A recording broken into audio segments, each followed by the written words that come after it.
My fiancée told me to ask my parents for $80,000. She said it in my parents' kitchen on a Sunday. The smell of my mother's slow-cooked roast beef was thick in the air. It was the smell of my entire childhood, the smell of safety, and she poisoned it. We were supposed to be celebrating. My parents, Mark and Alina, had just offered us a gift. A stunning honeymoon, 2 weeks in the Maldives, all expenses paid. My father, always the pragmatist, had even printed the brochure. "Alex," he said, sliding it across the granite countertop. "You've worked hard, you both deserve this." I was beaming. "Dad, Mom, it's incredible, thank you." I looked at Chloe. Her smile was a thin, tight line. It was the smile she used when a waiter brought her the wrong brand of bottled water. "It's lovely, Mark, truly." The air changed. My mother, Alina, felt it first. She put down her wine glass. "Chloe, is everything all right?" Chloe left the brochure on the counter. She walked over to my mother, right into her personal space. She placed a hand on my mother's arm. It was a gesture that looked warm, but it was a gesture of control, like grabbing a railing. "Alina," she said, her voice dropping into that sweet, concerned tone, "the honeymoon is a dream, but we have a problem, a big one." I stepped forward. "A problem? What? Did the venue fall through?" Chloe turned to me. "No, Alex, the venue is fine. It's just the final deposit." She turned back to my mother. "It's $80,000 for the castle, and it's due on the 1st. My stomach went cold. We had discussed the castle. I had told her explicitly it was too much. I was a surgical resident. I had massive student loans. My parents had paid for my medical degree, a gift I could never repay. I was not about to ask them for this. My mother looked confused. "80,000, Chloe, I thought you too," I thought Alex said.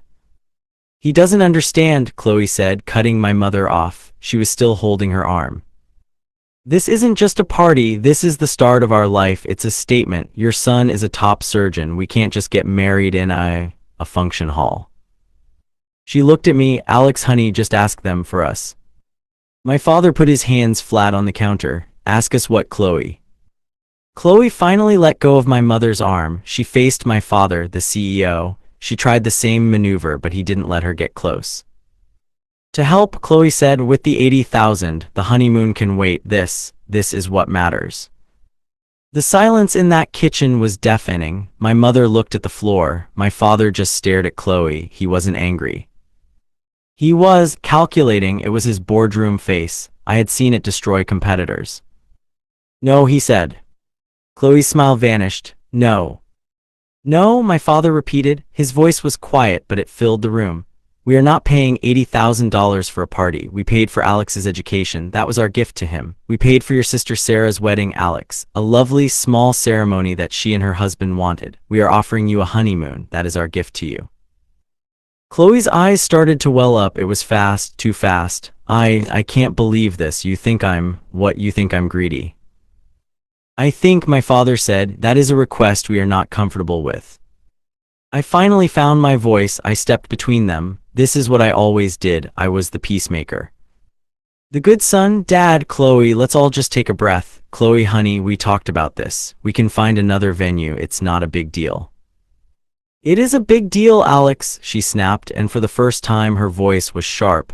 "It's my wedding. Don't you want me to be happy?" She turned back to my parents. "This is about him, your son, his reputation." My mother finally spoke. Her voice was shaking. "Chloe, this isn't about his reputation. This is an enormous amount of money to ask us, over our son's head, after we just offered you a gift." "So that's it," Chloe said. "The answer is just no. You'd humiliate me, humiliate your son, make us cancel the venue we've dreamed of." "No one is humiliating anyone," my father said. He walked to the kitchen island, stood next to my mother, a united front. "In fact, I'm willing to help. We both are. We will contribute to this wedding." Chloe's face lit up. "You will?" "Yes," my father said, "on one condition." I knew before he even said the word. I knew. I felt the floor drop out from under me. "Dad, don't." He looked right at me. "It's the only way, Alex. We will help you pay for this wedding. We will give you $25,000, the same as your sister, but only if you both sign a prenuptial agreement." The word hung in the air, prenup. It was an explosion in the quiet kitchen. Chloe didn't move. She just stared at him. Then her face crumpled, not with anger, With a deep, theatrical, soul-crushing sadness. It was a performance. And I was her only audience. Chloe didn't say a word, she just looked at me. Her eyes were wide, brimming with tears. They spilled over and tracked down her cheeks. She put her hand over her mouth. Chloe, I started. She shook her head, a single violent shake. Then she turned and ran. Not walked, she ran out of the kitchen, grabbed her purse from the hall table, and I heard the front door slam shut. The roast beef was still in the oven. I stood there, frozen. I was trapped between the two parts of my life, my past and my future. Well, my father said, adjusting his cuffs. I'd say that went exactly as expected. What did you do? I yelled. My voice was loud. I never yelled at my father. You humiliated her. You accused her of being a gold digger. I did no such thing, Alex, my father said calmly. I made a business proposal. She made a request. I made a counteroffer. She showed her true colors. Her true colors? She's crying, Dad. She's heartbroken. You just told the woman I love that you don't trust her, that you think she's after your money. Is she? My mother asked. She was pale. Alex, $80,000. To ask us in our own kitchen after she knew you two couldn't afford it. What were we supposed to think? You were supposed to think she's a young woman who wants a nice wedding. You were supposed to talk to me in private, not issue an ultimatum. It wasn't an ultimatum, my father said. It was a boundary, something you need to learn to set. We are protecting our family. We are protecting you. I don't need protecting. Don't you? My father said. His voice was soft now. You're a brilliant surgeon, Alex, the best, but you see good in everyone. You always have. You're the peacemaker. You'll set yourself on fire to keep others warm. We just want to make sure she's not the one holding the match. I couldn't breathe. I felt dizzy. You're wrong about her. I grabbed my keys. I have to go. I have to fix this. My father called after me. Fix what, Alex? The truth. I slammed the door just as she had. I got in my car and sped to our apartment, my hands shaking. I was so angry I could barely see. I was angry at my parents for their coldness, for their lack of faith, for their control. And a small, terrible part of me was angry at Chloe. Angry that she had asked, angry that she had put me in this position, angry that my father might, on some level, be right. I pushed that thought down, I buried it. I had to choose, and I was choosing her. I found her in our bedroom. A suitcase was open on the bed. The Vera Wang dress, the one I'd already paid for with my savings, was spread across a chair, gleaming under the lamplight. Chloe, I said, breathless, don't do this, please talk to me. She was pulling clothes from drawers, not folding them, crumpling them. Talk about what, Alex? About how your parents think I'm trailer trash, about how they offered me money like I'm some prostitute they're paying off. They didn't, that's not what happened. They were shocked. It's a lot of money.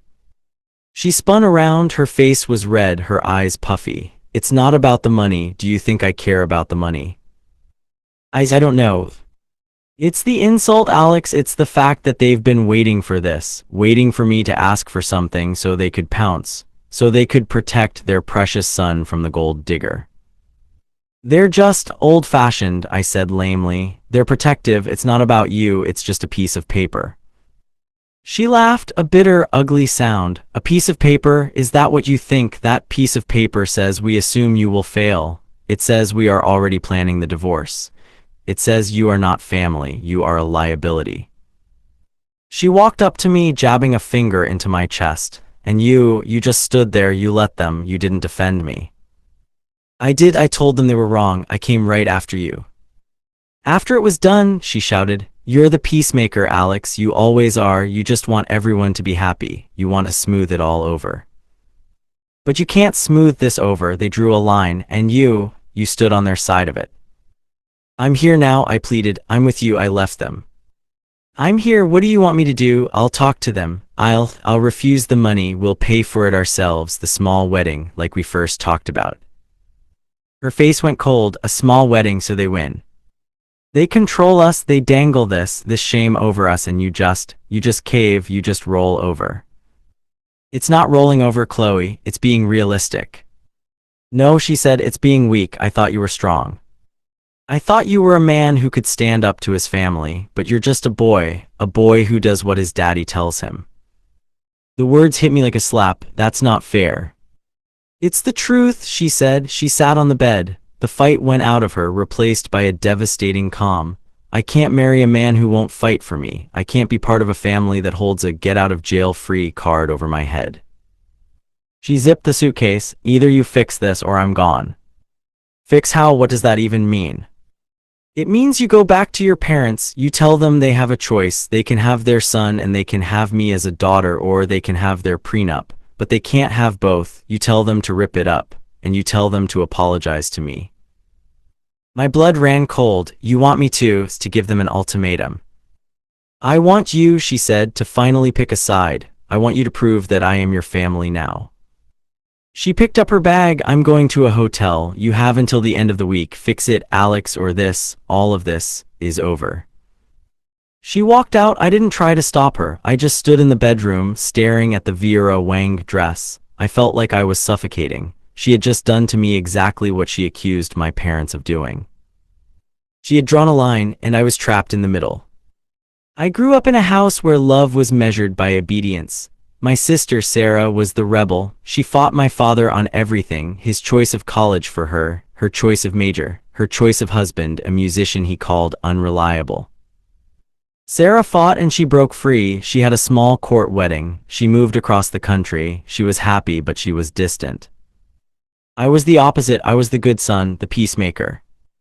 I went to the college my father chose. I picked the major he suggested. I became a surgeon, the pinnacle of his ambitions for me. I never raised my voice. I never fought back. I took the blame once for a vase Sarah broke. I remember standing there, 9 years old, taking my father's lecture.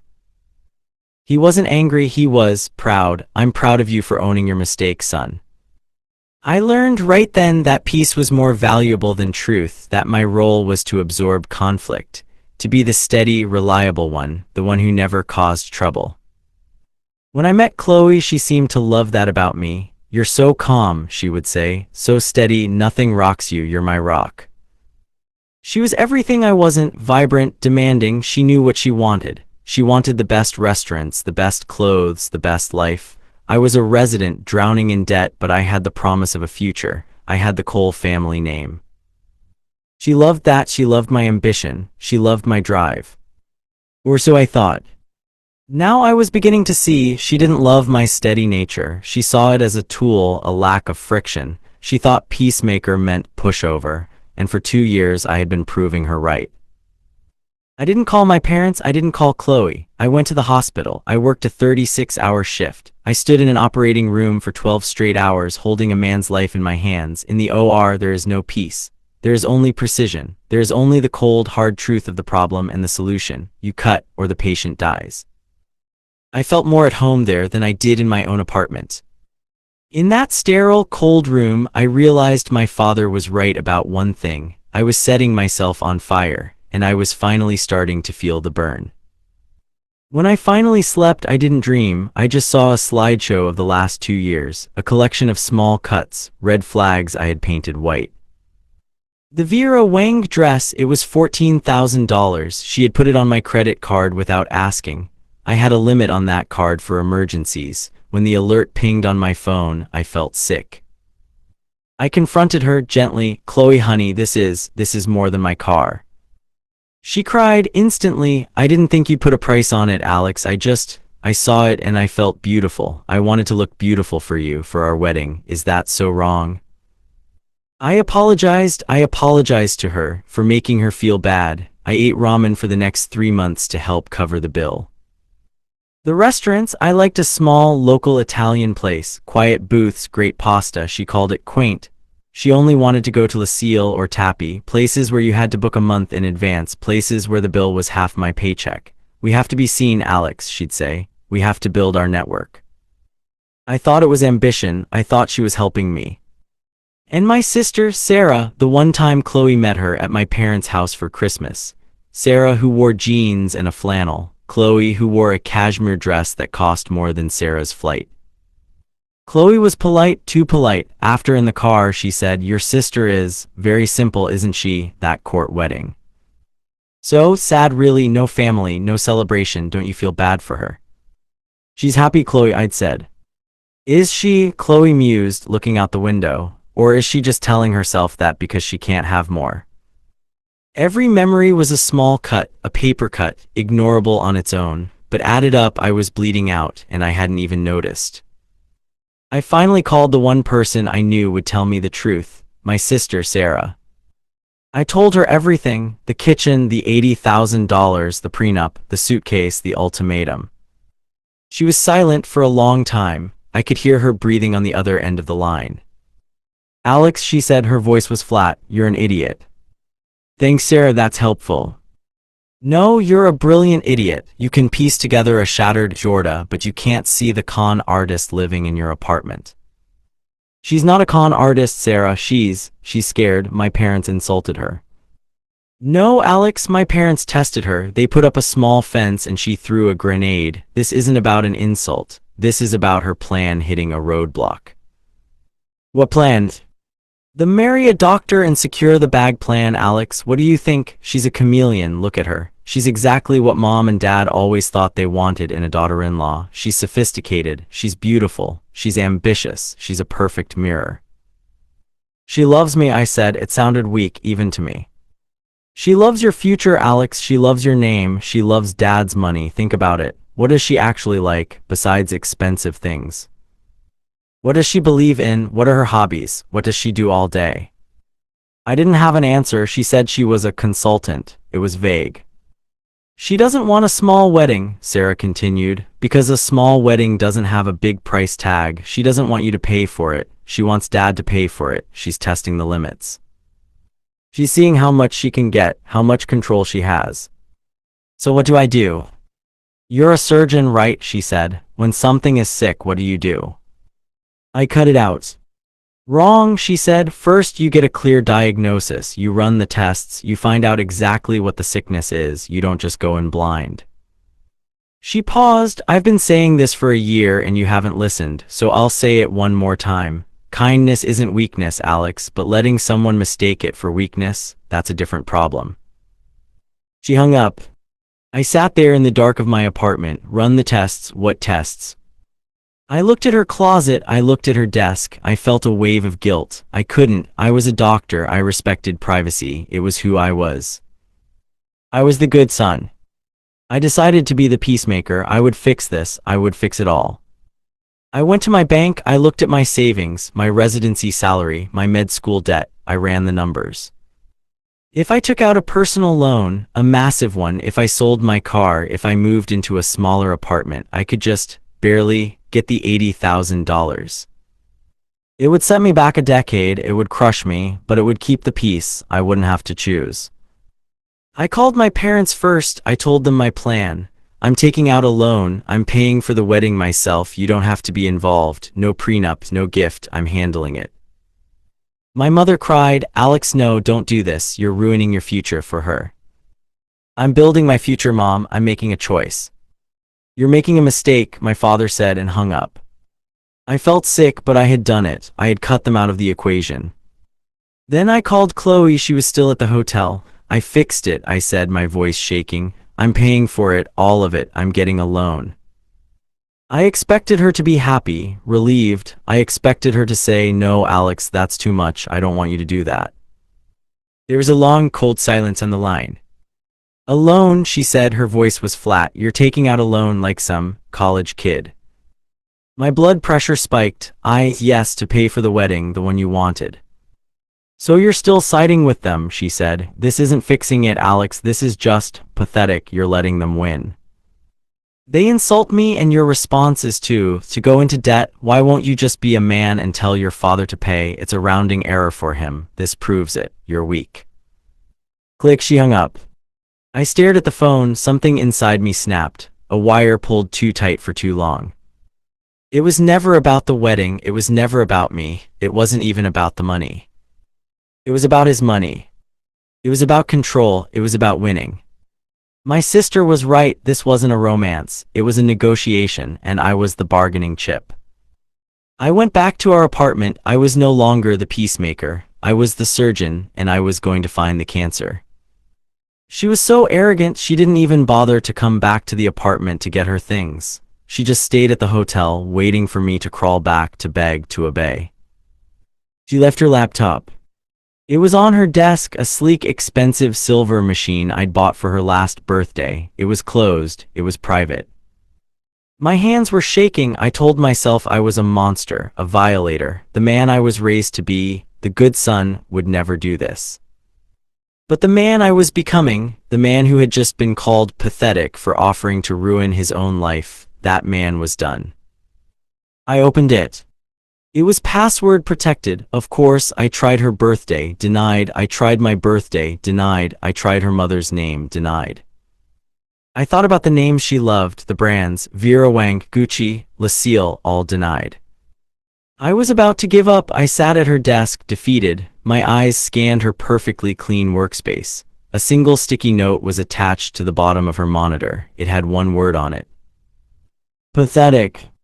My stomach churned. Was that a note for me? A reminder? No, it must be. I typed it in PATHETIC. Access granted.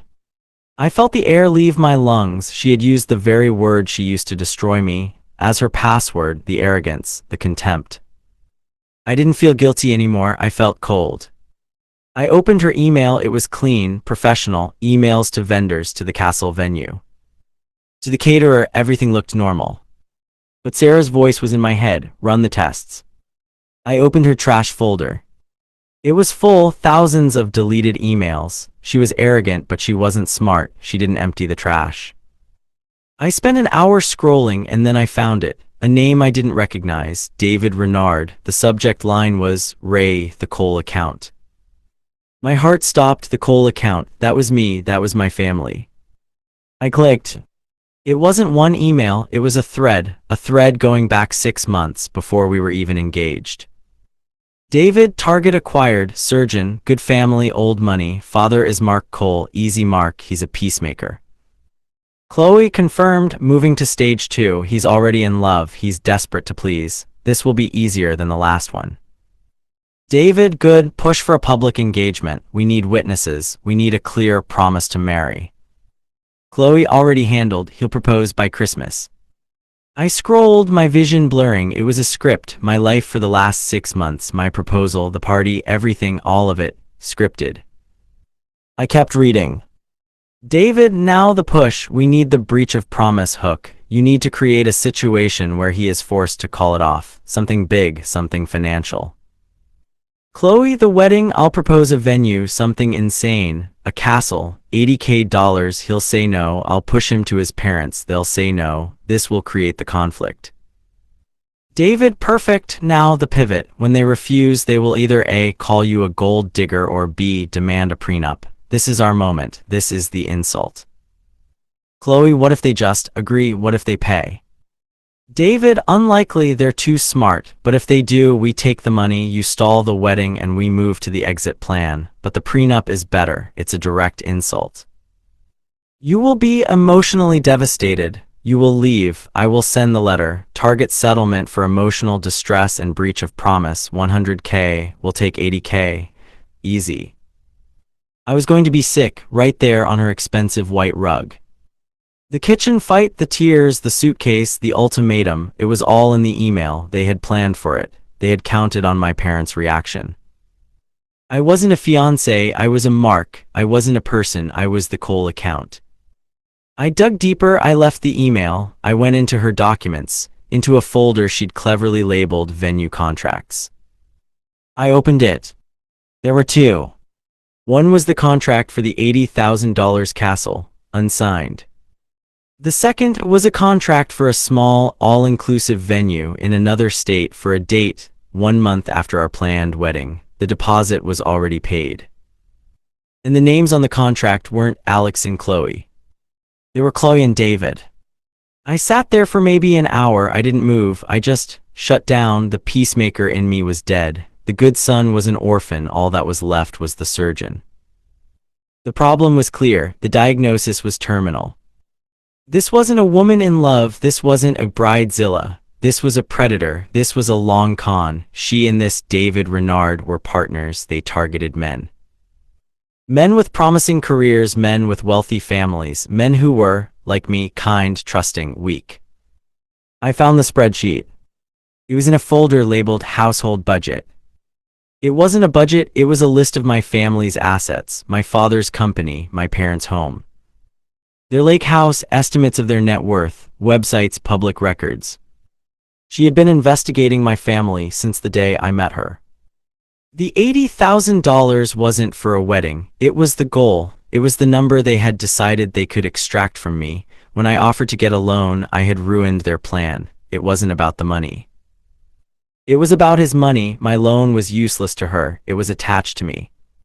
She needed to be the victim. She needed my parents to insult her so she could sue. The prenup was the perfect weapon. My father, in his attempt to protect me, had handed her the knife she planned to use. My rage was a cold, clean thing. It was surgical. I didn't break the laptop. I didn't punch the wall. I picked up my phone. I took pictures of every email, every contract, the spreadsheet. I emailed them to a new, secure account. I logged out. I wiped my search history. I closed the laptop. I put her desk chair back exactly where it was. I sat on the couch in the dark. And I waited. She thought I was the mark. She thought I was pathetic. She thought I was the peacemaker. She had no idea who I was. She had no idea what a man like me, a man with precision and patience, could do when he was pushed. The war wasn't over, it had just begun. The next morning I called her. My voice was perfect. I practiced it. Broken, ashamed, beaten. "Chloe," I said, my voice thick, you were right, I'm pathetic. I heard her exhale on the other end, a little puff of victory. "Oh, Alex, baby, don't say that." "It's true," I said, "I'm weak. I let my parents walk all over me, all over us. You deserve better. You deserve a man who fights for you." I was so angry, Alex. I said things I didn't mean. "No," I said, "you were right, and I'm going to fix it. I'll do what you said. I'll go to my parents. I'll give them the ultimatum." There was a pause. She was calculating. This was better than the prenup. This was a direct family schism. This was a jackpot. "No, Alex," she said, her voice dripping with fake empathy. Don't do that. It's too much. I don't want to be the one who breaks your family." It was a test. "They're the ones who broke it," I said, sticking to the script. "But maybe there's another way. What if I just agree to the prenup?" Silence. "What?" she said, her voice sharp. "Just sign it. Sign their stupid paper to make peace, just to get them off our backs. We'll sign it, we'll get their money, and we can laugh about it on our honeymoon. We'll know what it really is, just a piece of paper, but we will have one. We'll have their money, and we'll have our wedding." I could hear her smiling. This was it. She would get the $25,000 from my parents. She would still have the insult of the prenup to use later. She could still sue. She would have it all. "Alex, are you sure?" she asked. I don't want you to be uncomfortable." "I'm sure," I said. "I just want you to come home. I'll call my father. I'll tell him we agree. We'll sign whatever he wants." "Okay," she said. "Okay, baby, I'm coming home. We'll fix this together." We hung up. I immediately made 2 calls. The first was to my father. "Dad, I'm signing the prenup. Draw it up." My father was quiet. "Alex, what changed?" "Just draw it up, please, but I want a clause, full financial disclosure from both of us. Everything, bank accounts, debts, past civil suits, everything, make it ironclad. Tell me Chloe has to sign it, at the rehearsal dinner, in front of everyone, as a sign of good faith." My father finally understood. "Consider it done, son." My second call was to Sarah. "I found it. I'm sending you everything. I have a name, David Renard. I need you to find him. I need you to be at the rehearsal dinner, in 3 days." "I'm on a plane," she said. The peacemaker was gone, the surgeon was prepped. The rehearsal dinner was at Lucille, Chloe's choice, of course. The private room, 50 of our closest friends and family, my parents were there. They looked tense, but they played their parts. They were polite to Chloe, they nodded, they smiled. Chloe was radiant. She was a queen. She had won. She was wearing a white silk dress. She was holding court, telling a long story about the castle. She squeezed my hand under the table. "See, baby," she whispered, leaning in. "Everything worked out. Your parents are playing nice. The wedding is going to be perfect." "Perfect," I said. I smiled. It felt like my face was cracking. My phone vibrated in my pocket, a text from Sarah. We're here. He's cooperative. He didn't know you were the Cole account. He thought the mark was in real estate. He's not happy she lied to him. He's outside. Go. I stood up. My legs felt steady. My father stood up at the same time from the other end of the table. He was holding a leather-bound folder. If I could have everyone's attention, my father said. Thank you all for coming. As many of you know, there has been some family tension. Around the wedding, around the finances. The room got quiet. Chloe's smile faltered. But, my father continued, Alex and Chloe have handled it with grace. They have agreed as a sign of trust and transparency to sign their prenuptial agreement tonight, in front of all of us. A murmur went through the room. Chloe looked furious. This wasn't part of the plan, a public signing. Dad, I said, thank you, but actually, this moment belongs to me. I walked to the front of the room. I took the folder from my father's hand. He's right, I said, there has been tension and it's all my fault. Chloe looked at me confused.